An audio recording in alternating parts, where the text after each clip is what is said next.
Hey, what's up, guys? It's the Commissioner, rocking the pink today. Oh man, I'm secure in my masculinity, and my female students like it.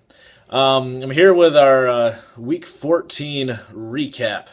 We'll start with a game that I actually got wrong, like after the fact, and that was the Masonites over Cecil's Sea Shorts. The anti-playoffs is kind of throwing me for a loop. I knew what I was looking for, and just I got it wrong. So over on Cecil's side, huge game from Martellus Bennett and Charles Johnson, 46 points out of the two of them, and that was more than half of his total points, because no one else really showed up. If he would have played Alex Smith over Kaepernick, he would have tied, and he would have won the tiebreaker because he was the home team. Not a whole lot else that he could have done. Kaepernick with only 8 points. DeAndre Hopkins coming off his huge performance last week, only 8 points. Keenan Allen, where have you gone? 2 points. Bishop Sankey continues to suck. 4 points. Trent Richardson continues to suck. 3 points. And Cecil Shorts, the third, with only 2 points. So, coming up this week, Chris gets to move on to, at least if my previews are correct this time, he gets to play against Ivan. Yeah, I think that's correct. So he gets to go up against the Germans. He's calling it D-Day. It remains to be seen if he can get past the Germans this week. Over on Doug's side, not that he's going to see this, he really had to come back on Monday night, and Jordy Nelson pulled through for him. He was down. Was that the only guy that played last night? Green Bay or Atlanta? So he won by 7. So he was down 27 points. Ended up getting the victory because Jordy Nelson. I love me some Jordy. 34 points. 20 points from Romo. 11 points from Landry. And 13 from his kicker. Those are the only guys that scored in double figures. He got a big 0 spot from Torrey. Only 1 point from Reggie Wayne.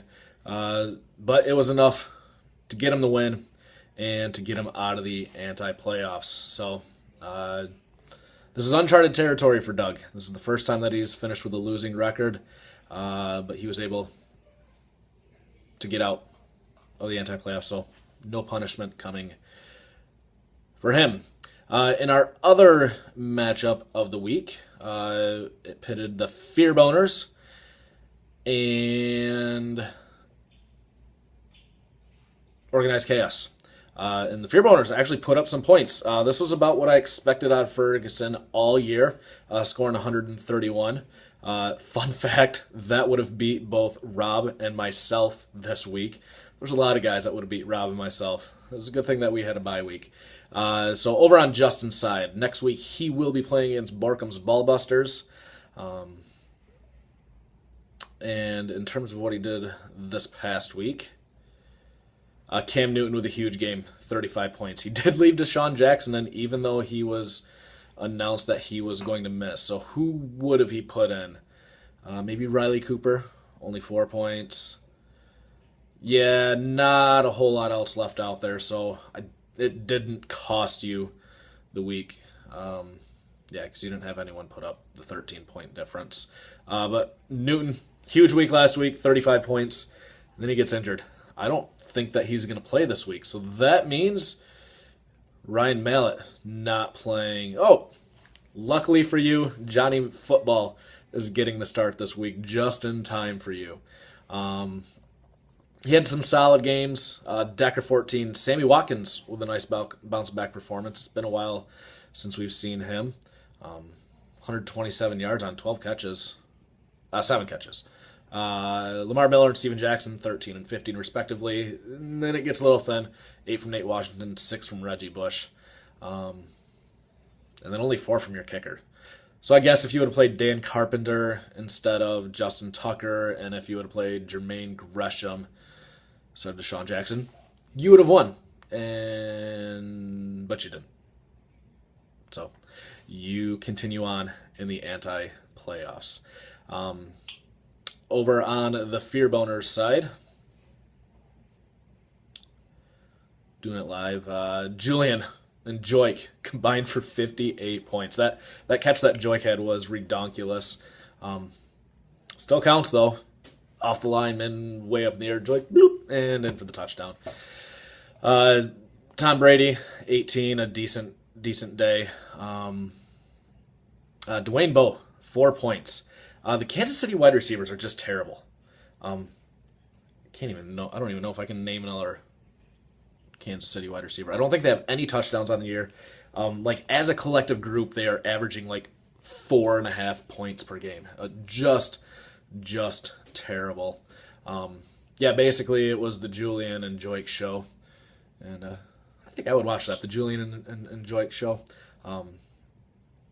Brady 18, Michael Floyd 12, Marquise Lee 11, and his kicker with 12. Other than that, no one else in double figures. So congratulations, Ferguson.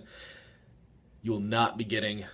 Yeah, you had a good week. You got yourself out of the anti-playoffs in both leagues this week. Moving on to what actually counts. I mean, that stuff still matters, I guess, but to the games that actually matter for the championship. We'll start with the lesser of the two matchups.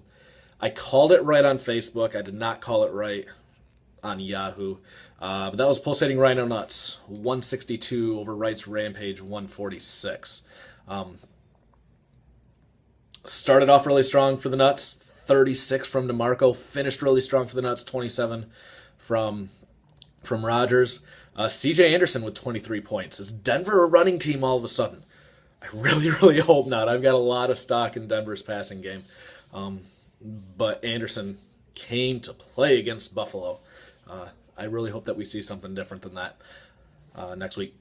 Kelsey, over 100 yards and 7 receptions. So those were his bright spots.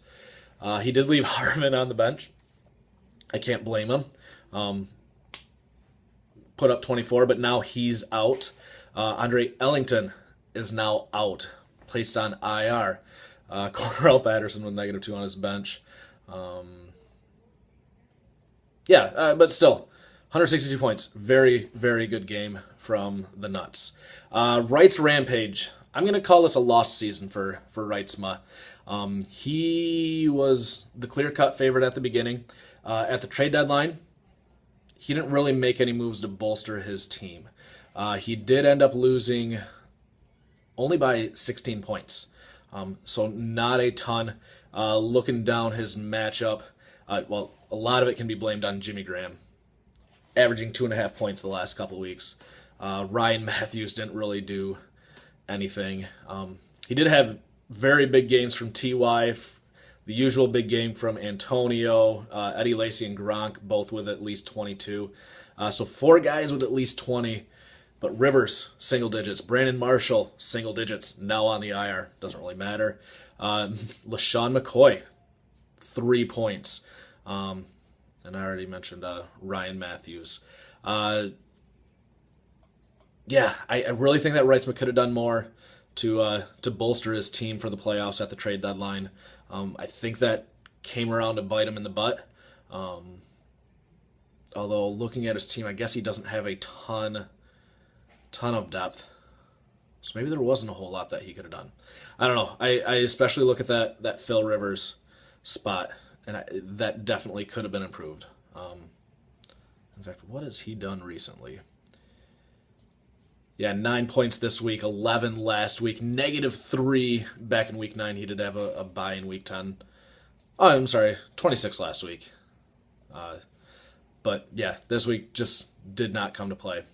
So, and then what ended up being our matchup of the week, Tough Nuggets to Durs, our reigning champion. He did go down swinging, but he did run into, I will say it, Mike, you're the hottest team in the league right now, because the Dash picks up the victory 188 to 175 over the Fist Pumpers. Looking over at Andy's side, yes, your wide receivers are awesome, but your running backs and your tight end suck. 6 points between your running backs and tight end. So that's 3 spots. You average 2 points between those guys. Julio did everything in his power to get you back into it last night. 42 points, almost 260 yards, 11 receptions, and 1 touchdown. So that would have been 42.9 points next year. Looking on your bench, you could have picked up 5 points by playing Matt Ryan over. You played Andy Dalton over Matt Ryan? Matt Ryan was playing against the Packers. You knew they were going to have to throw. Oh, I disagree with that decision wholeheartedly. You finally decide to bench Zach Ertz, and he scores 11 more points than the guy that you actually played.